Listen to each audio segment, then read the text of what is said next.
որպես բացում ուզում եմ անդրադառնալ մի քանի կարևոր ծրագրերի կամ մոտեցումների վրա, իհարկե նախարարության պորտֆելը շատ մեծ է եւ հնարավոր չէ նույնիսկ մեկ ելույթում ամեն ինչին անդրադառնալ, դրա համար նաեւ նախընտրում ենք այսպիսի ֆորմատները շփման, որպեսզի պատասխանենք հիմնականում հետաքրքրող հարցերին եւ ոչ թե պարզապես մենախոսություններ անենք։ Ուրեմն ամփոփելով 2025 թվականը ուզում եմ եւս մեկ անգամ նշել, որ մեր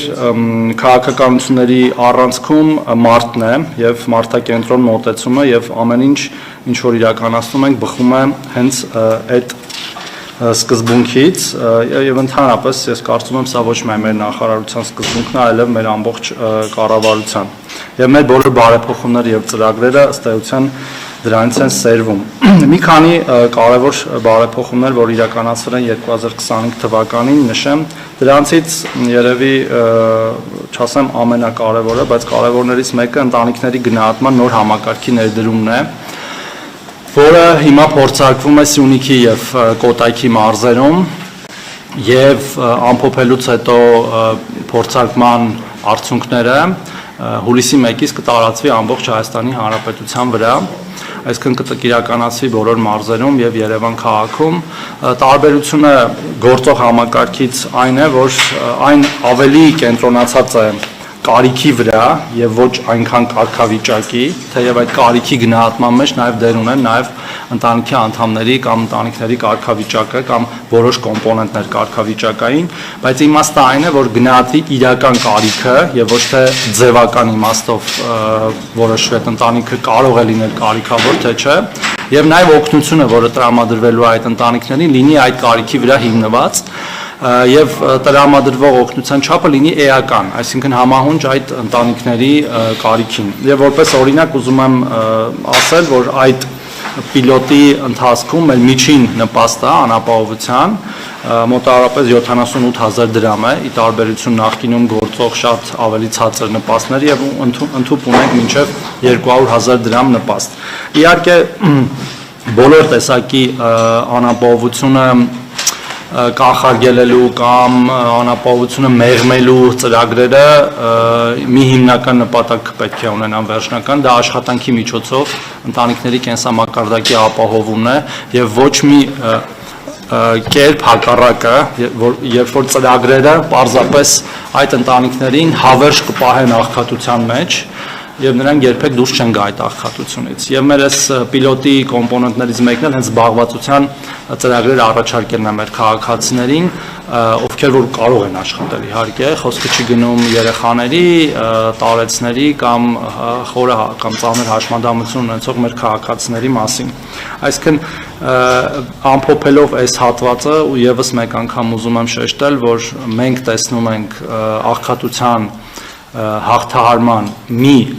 բանաձև, դա աշխատանքն է եւ մեր նախարարության անվանումը պատահական չի, որ կոչվում է աշխատանքի եւ սոցիալական հարցերի նախարարություն եւ ոչ թե հակառակը։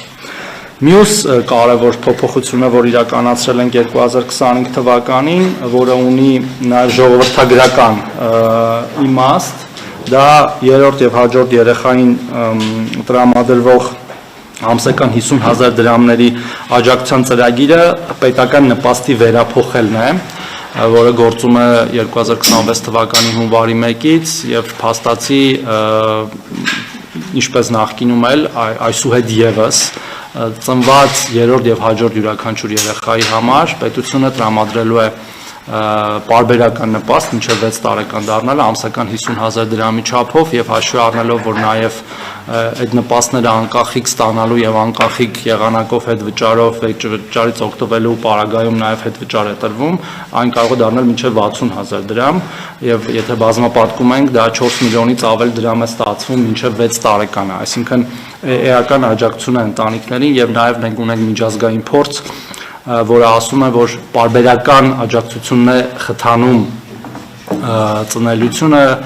եւ աջակցում ընտանիքներին եւ ոչ թե միանվագ թեկուզ մեծ աջակցությունը եւ նաեւ դրանով է ինչ որ չափով պայմանավորված միանվագ ծննդյան նպաստների համահարթեցումը, երբ որ մենք առաջի եւ երկրորդ երեխաների ծննդյան նպաստը 300,000 դրամից դարձրել ենք 500,000 դրամ եւ ըստ էության հանել ենք կարգաթվով պայմանավորված տարբերությունները։ Մյուս ծրագիրը, որին մասամբ անդրադարձա եւ որը հիմա լայն թափով պետք է ուժի մեջ մտնի, դա հետվճարից տրամադրվող տոկոսի բարձրացումն է։ Դուք գիտեք, որ 2025 թվականին այն եղել է 12% եւ մինչեւ 6,000 դրամ, բայց հունվարի 1-ից այն դարձել է 20% եւ 10,000 դրամ բոլոր կենսաթոշակառուների եւ նպաստառուների համար։ Խոսքը 660,000 մեր քաղաքացիների է վերաբերում եւ նրանցից 380,000-ը արդեն իսկ օգտվում են այդ ծրագրից եւ դա նշանակում է, որ այն պոպուլյար ըստ էության զանգվածային ծրագիր է եւ չունի որևէ խնդիր ըստ էության այն քաղաքացիների համար, որոնք որ նախընտրում են օգտվել այդ ծրագրից եւ ես ուզում եմ ասել, որ մինչ օրս ծրագրի շրջանակներում վերադարձվել է 31 միլիարդ դրամ այդ ծրագրի շրջանակներում, այսինքն այդքանով ավել վճարը իրականացվել մեր քաղաքացիներին, գիտեք նաև մեր մյուս հետ վճարի ծրագրի մասին, որը վերաբերում է բոլոր քաղաքացիներին 2%-ի չափով եւ եթե մեր կենսաթոշակառուները եւ նպաստառուները նախընտրեն ունենալ արկա քարտ, վիզա կամ մաստեր քարտի փոխարեն, նրանք կարող են նաև հավելյալ եւս 2% ստանալ իրենց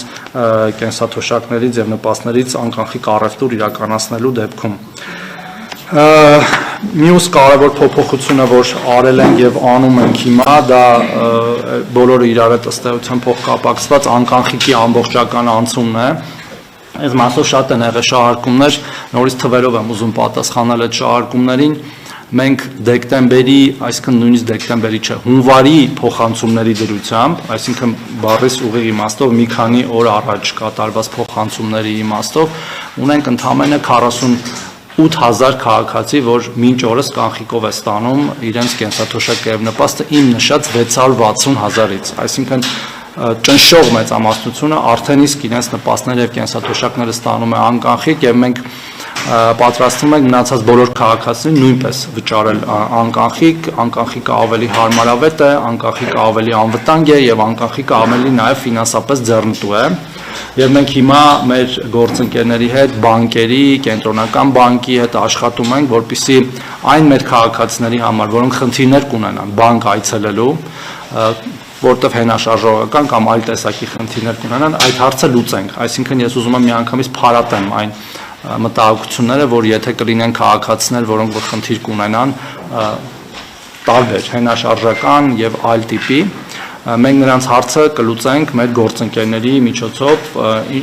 ինչու ոչ նաև մեր միասնական սոցիալական ծառայության տեղային տարածքային գրասենյակների միջոցով, այսինքն չի լինելու մի քաղաքացի, որ զրկվի իրեն հասանելի կենսաթոշակից կամ նպաստից իր շարժունակության պատճառով, այսինքն այդ հարցը միանգամից պարզաբանան։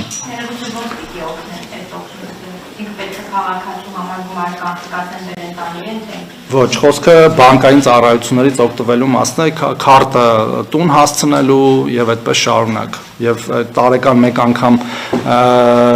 բանկ ներկայանալու հարցը լուծելու, այսինքն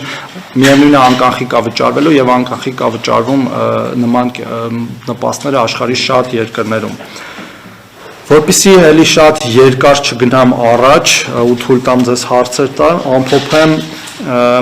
երկու ծրագիրի մասին հիշատակելով, դա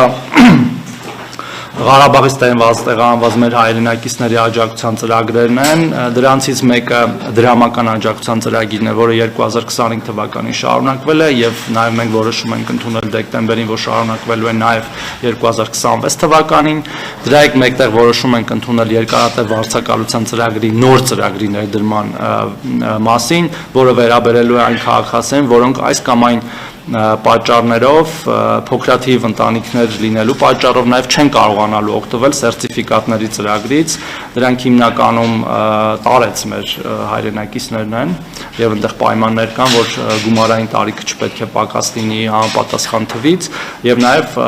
խորը կամ ծանր հաշմանդամություն ունեցող մեր քաղաքացիներ, այսինքն փոքրաթիվ եւ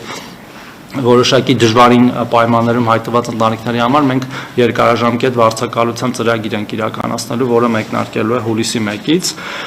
Սերտիֆիկատների ծրագիրը շարունակվել է եւ մենք տարվա դրությամբ արդեն ունենք հավաստագիր ստացած 4040 ընտանիք արդեն ստացել է հավաստագիր եւ մենք տեսնում ենք հավաստագիրների ստացման տեմպի արագացում եւ հույս ունենք, որ տեմպը ելի կարագանա եւ մեր բոլոր քաղաքացիները, հայրենակիցները ստանալով Հայաստանի Հանրապետության քաղաքացիություն, որտեղ դա կարևոր նախապայման է, կստանան հավաստագիր։ Չեմ վարանի նաեւ ասել, որ ընթացքում եղել են նաեւ շտկումներ այդ ծրագրում եւ չեմ բացառվում, որ ելի լինեն շտկումներ տեխնիկական, որտեղ տարբեր իրավիճակներ են բացահայտվում նաեւ իրական կյանքում եւ ծրագիրը ընթացքում լավարկվել է եւ հնարավոր է, որ էլի լավարկվի։ Մյուս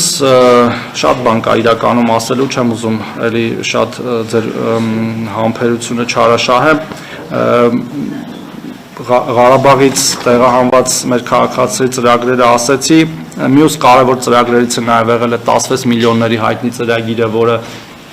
էլի հաջողությամբ իրականացվել է